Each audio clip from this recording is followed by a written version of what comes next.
Hi, the purpose of this video is to discuss the assignment guidelines and grading rubric for your staffing plan in ECS 111.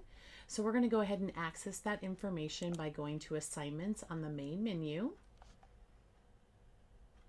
Then you will see that we're going to go ahead and get to, just a second, staffing plan and pattern right here. And please know that in future,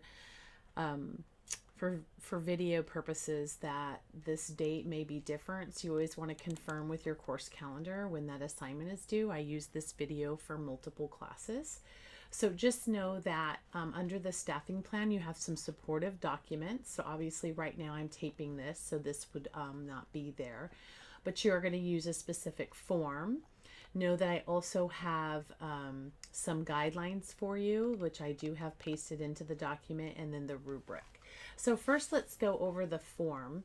So the form that we're going to use is a form that is very common in the workforce. It's a licensing form, which is administered by Community Care Licensing under the Department of Social Services. So that's what governs Title 22 regulations for child care centers. So I want to show you the actual document that you're required to maintain in your center and also submit to licensing when there are changes. So hopefully that's going to load up here pretty quick. It's still thinking. And what I might want to go ahead and do is double click on this and click open.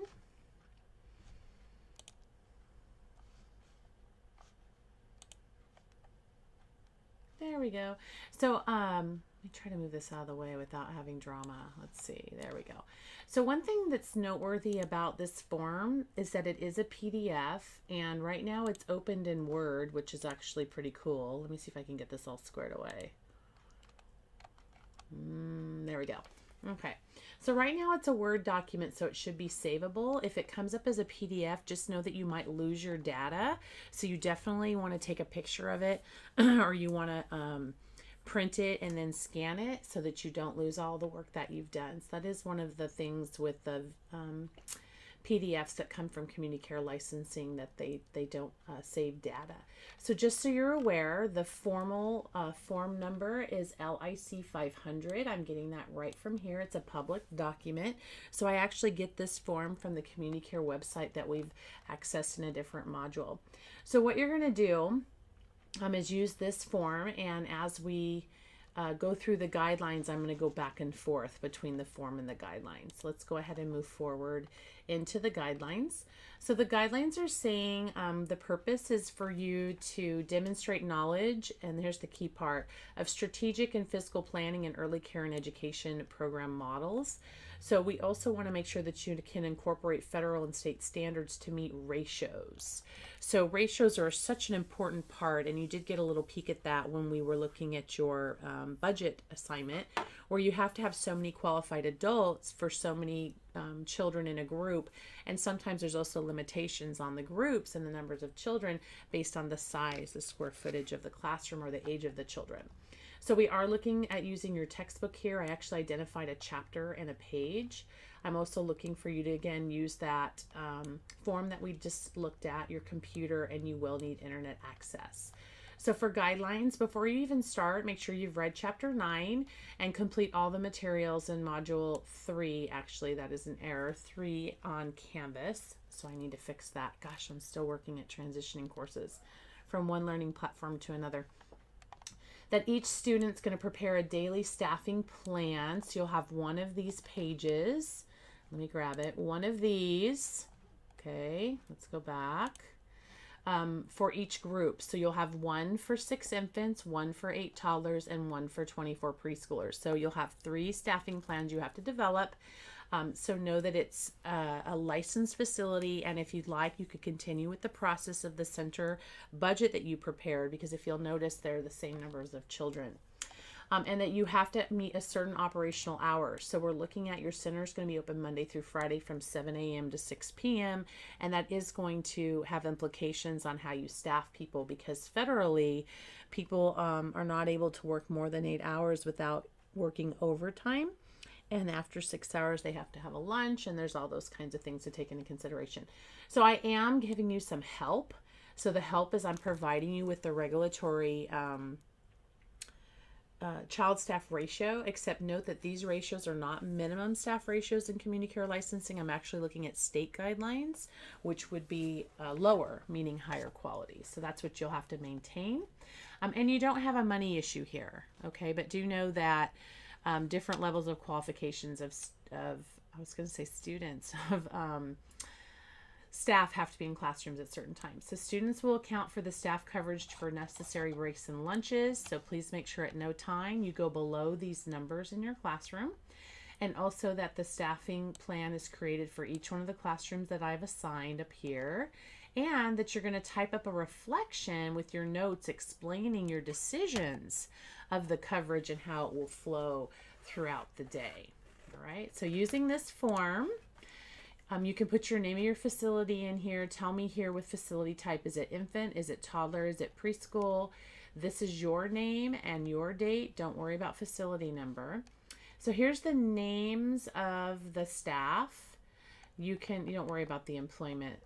Their job title is important. I need to know, are they a lead teacher? Is it the director? Is it an assistant? And then you're going to tell me the days. And you could say like Monday through Friday from this time to this time. Or sometimes we also have staff that work maybe Monday, Wednesday, Friday, and then Tuesday, Thursday. I don't know. You can use this, but minimally you have to account for all the days of the week. So Monday through Friday are the hours of operation.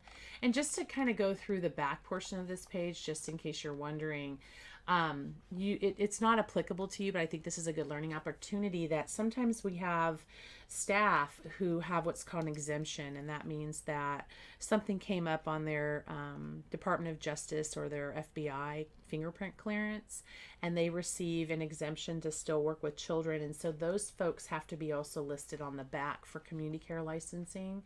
But they also could be listed on the front in terms of what their schedule is. So you have to actually note that.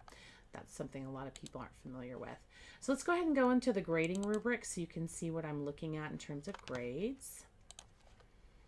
I hope what you're finding is that the grading rubrics really outline the criteria of the assignment and what it takes to meet that criteria. So we're looking at the actual guidelines. We're also looking at program regulations related to Title 22. I'm looking at the coverage of the classroom, and I'm looking at that typed reflection that we discussed. So in order for you to get 2 points, 2 rubric points, which means you met the criteria, your staffing patterns were complete, you had titles on all staff members, hours were submitted to include lunches, and there are 3 classrooms total. So you have to turn all that in to get a 2 there. In order to get a 2 under program regulations related to Title 22, the staffing plan has to include a minimum of 1 qualified teacher and appropriate adults per child per age group. And please remember that there has to be a director-approved person on site at all times. So I don't know how you're going to note that, but just note that even when the director takes a lunch, somebody else has to have the same kind of requirements. Staffing coverage. So here we talk about the 3 classroom staffing plans are realistic. That means that, you've taken into consideration that even though I said it's really not a financial burden on you as the planner, but it does seem realistic on how you would run it. And also it talks about how there's no lapses in meeting minimum adult-child ratios in each classroom. And the last one, the reflection, it's where I am requesting that each staff plan include a typed reflection with their notes explaining your decisions and an explanation of coverages for each classroom.